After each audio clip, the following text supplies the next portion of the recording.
Muli mapagpalang gabi po sa ating lahat at muli po tayo mag-share ng ating pong daily devotion. Dito na po tayo ngayon sa Exodus chapter 37 at ang aking pong babasahin ay dito po sa chapter 37 verse 1 to 4 po. At ang sinasabi nga po sa talatang ito, ang kaba ng tipan. Yari sa akasya ang ginawa ni Bezalel na kaba ng tipan. 1.1 meter ang haba, 0.7 metro ang luwang, at 0.7 metro ang taas. Ito po, makikita po natin yung pong ginawang na kaba ng tipan na may sukat po na 1.1 metro ang haba at 0.7 po ang luwang at 0.7 metro po ang taas. At binalot niya ng ginto ang loob at labas. At ang labi nito, nilagyan nila ng moldurang ginto. Gumawa siya ng 4 na argolyang ginto at kinabit sa 4 na paa ng kaban.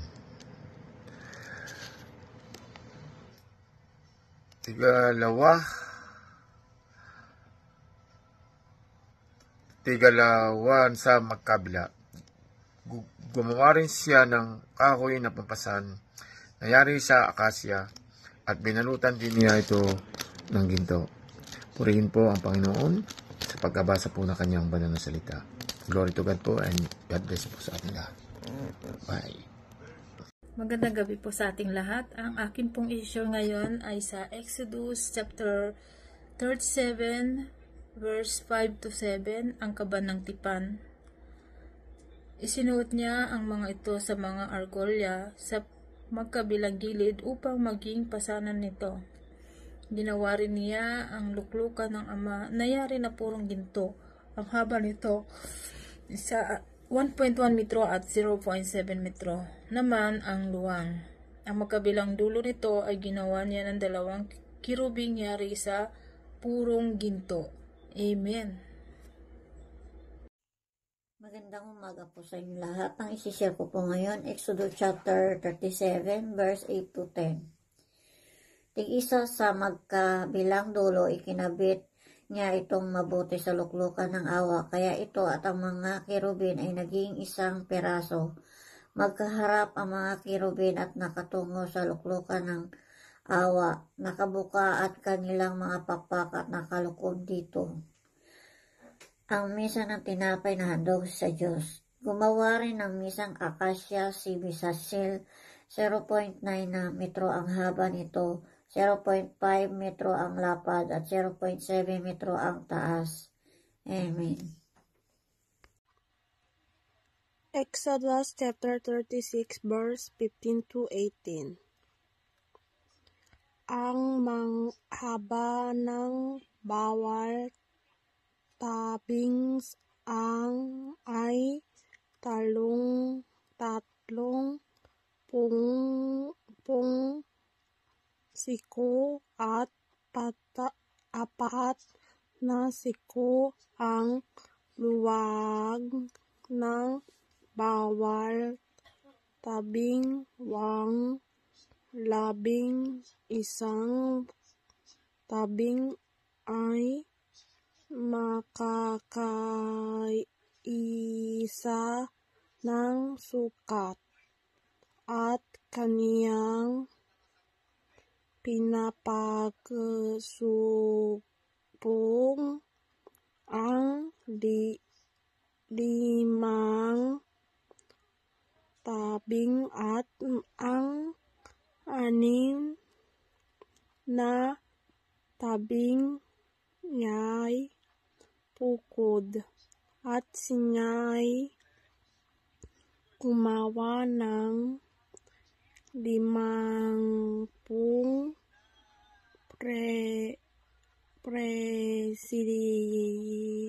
presilya sa gilid ng unang tabing sa pulo ng pagkakasupong at 50 presilya ang ginawa niya sa gilid ng tabing na nasa pulo ng ikalawang pagkakasupok at siya gumawa ng lumapug kawit na tanso ng papagsupuniging ang tuluta upang magining isa. Amen. Pagpalang gabi po sa ating lahat. Ang ibabahagi ko po ngayon ay makikita sa Exodus chapter 37 verses 14 to 16. Ito po ay kay Mera. Ito po ang nakasulat. Malapit sa gilid ang mga argulya na daraanan ng mapingga upang mabuhat ang dulang. At ginawa niya ang mapingga na kahoy na akasya at pinagbalot ng ginto upang mabuhat ang dulang. At ginawa niyang taganas na ginto ang mga kasangkapang nasa ibabaw ng dulang, ang mga pinggan niyaon at ang mga kutsara niyaon, at ang mga tasa niyaon at ang mga kupan niyaon na pagbubuhusan. Yun lang po, maraming salamat. God bless. Mapagpalang gabi po sa inyong lahat.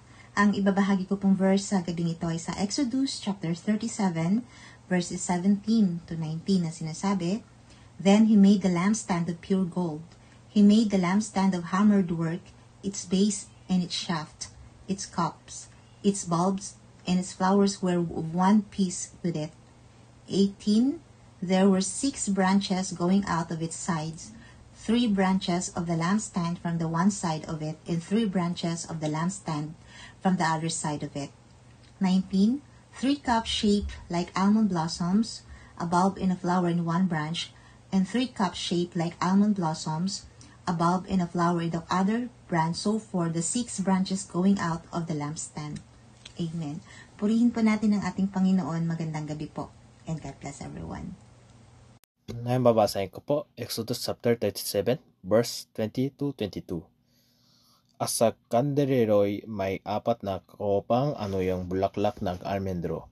10 nagmagaglobito ni yaon, at nang magabulaklak ni yaon.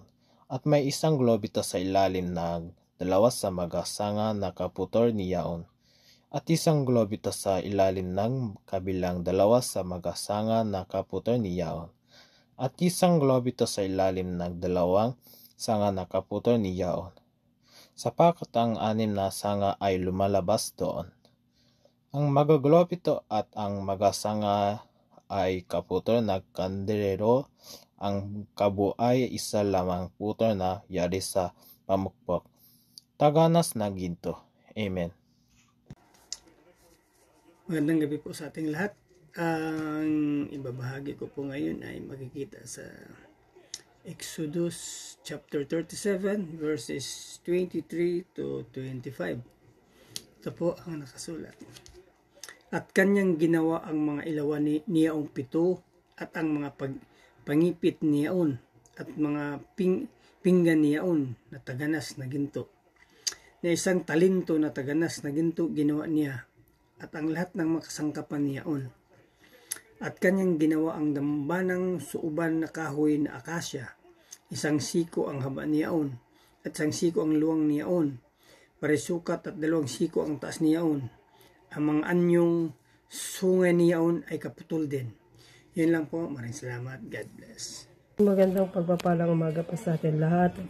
Ako po ay babasa sa Exodus chapter 37 verses 26 to 28. Nasabi dito, binalutan niya ang ibabaw nito ng purong ginto. Ang mga gilid at ang mga sungay ay binalot din ng ginto.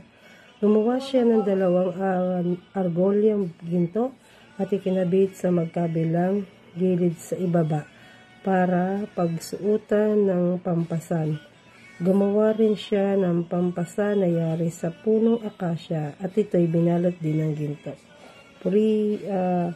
Ang langis na pampahid at ang insenso. Si Bezael din ang naghalo ng sagradong langis na pampahid at ng purong insenso at ito'y parang ginawa ng isang dalubhasa sa paggawa ng pabango. Purihin ang Diyos sa pagbabasa ng kanyang mga salita. Praise the Lord. Hallelujah. Amen.